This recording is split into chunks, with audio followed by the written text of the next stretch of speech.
The book that we're going to talk about tonight is Our First Civil War.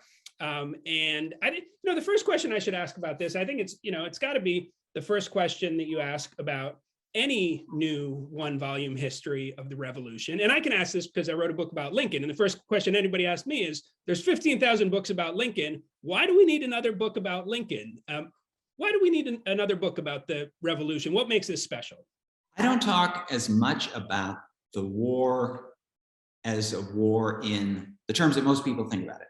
So the shorthand that we know about the American Revolution that we learn in middle school or high school is Americans get fed up with British misrule, they declare independence, they fight this war, and now we have the United States of America.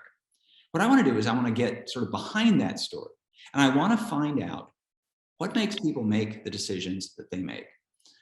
As long as I've been thinking about, writing about, teaching about history, I've concluded that history as we understand it basically takes place along two trajectories. One trajectory is what I call big history. So big history is the history of the Declaration of Independence. It's the history of the French and Indian War. It's the history of the Stamp Act. It's all that stuff you read about in the history book. It's the history of people and nations collectively. It's what governments do. And then there's little history.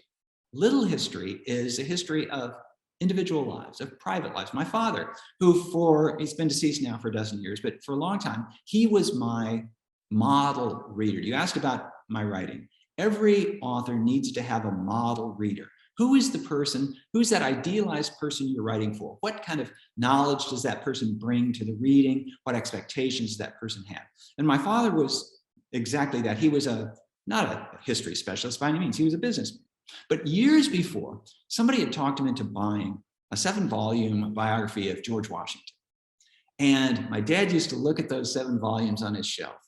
And he would say, man, when I read that, I knew what George Washington had for breakfast every day of his life. Yeah. Well, that's little history. So what did he have for breakfast that day? And did it sit well in his stomach? Was he feeling grouchy as a result of it? So what I wanted to find out was where little history, the history of private lives, individual decisions, personal idiosyncrasies, whether you got along well with your father or your husband or whatever it might be, where that intersects with the big picture, because everybody in that moment of American history had to make a choice. Rarely do we as Americans, rarely does any people have to make such a fateful choice. The way I put the choice in the beginning of the book is, and I put it very starkly, is what causes a man to forsake his country and take arms against it?